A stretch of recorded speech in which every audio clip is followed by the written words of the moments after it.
Hi guys, it's Nika, and it's time for the final deadly night of CAS. I'm kind of sad that it has come to an end because I've had a lot of fun and there are still a lot of stories around this whole challenge that I've created or thought about that I want to tell.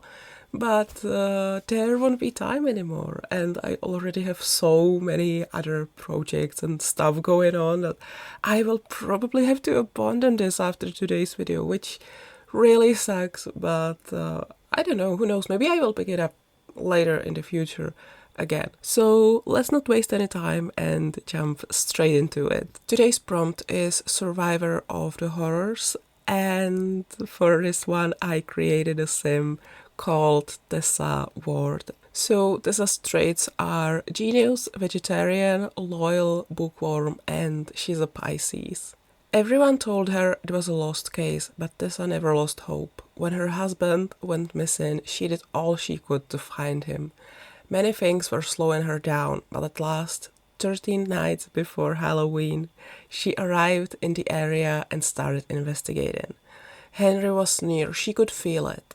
The other day, she couldn't make it back to the hotel before dusk, and that's when she understood all the stories about this place were nothing compared to what it actually was. Out of nowhere, two demonic creatures stood in her way. Tessa was sure that this is it, and they would kill her. How they likely killed Henry too, right? It was all so obvious now.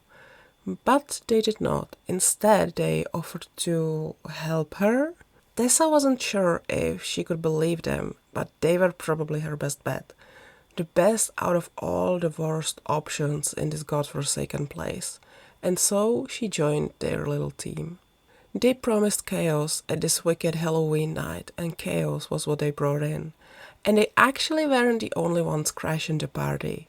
That gave Tessa time to look for Henry, but before she could find him, she faced many horrors. She nearly lost her life, but then it must have been magic. She was standing again, only to be haunted by a ghost lady screaming to stay away from her soulmate or be cursed forever. Everything was moving so fast, yet the night seemed never ending. All the creatures Tessa had seen, all the things they've done to her, good or bad, it was all mostly a blur. At last, she figured out where her Henry was actually kept and set him free just in time before the whole place was set ablaze. But the nightmare didn't end when they returned to San Myshuno. As it turned out, Henry's student also happened to be at the party. Coraline survived and somehow was able to get back home, but word spread on the campus that she had lost her mind.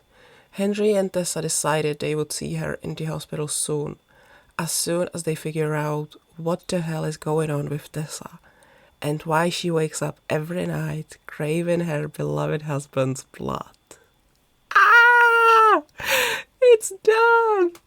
Okay. Yeah, so I told you already that I did not plan this story ahead, and I was making it up as I went with every sim that I created. Every time I was in CAS and I was creating the sim, it was all coming together to me, and I was making up the stories on the spot. And when I got the idea that actually some vampire bit Tessa at the party and she started changing, my mind was, well, I'm not sure if my mind was blown, but I was just like, holy shit, yes, the drama of it. Like, they escape all these terrible vampires and then they find out, oh no, she's actually changing. And like also Henry, like you may have noticed in his video or in his pictures, he got some vampire bites too. Like the vampire that kept him in his castle, he was drinking from him. Could that have also caused something to him as well? Will they now be the terrible creatures they wanted to escape? Maybe. And what about Coraline? Like, did she actually lose her mind? Or, is the gossip from the campus exaggerated? Or what is going on? Who survived the party? And who bit Tessa? And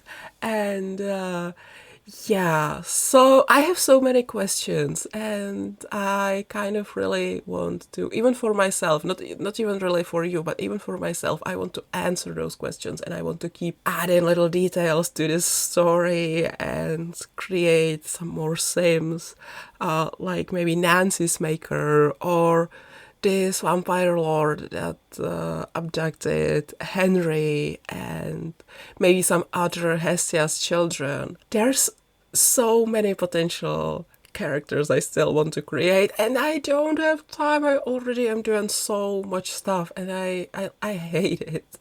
I hate that we don't have more time in the day and that I cannot do it, and I will have to put this project away for now. But maybe one day I will find it and I will continue. I'm not sure. But yeah, we are running out of time, so real fast now. Thank you so much for being here. Thank you so much for also creating some Sims Forest challenge if you did. I have seen some amazing pictures on Twitter and some amazing stories, and really you guys are so creative, and whoa, it was a pleasure to read that and to see that.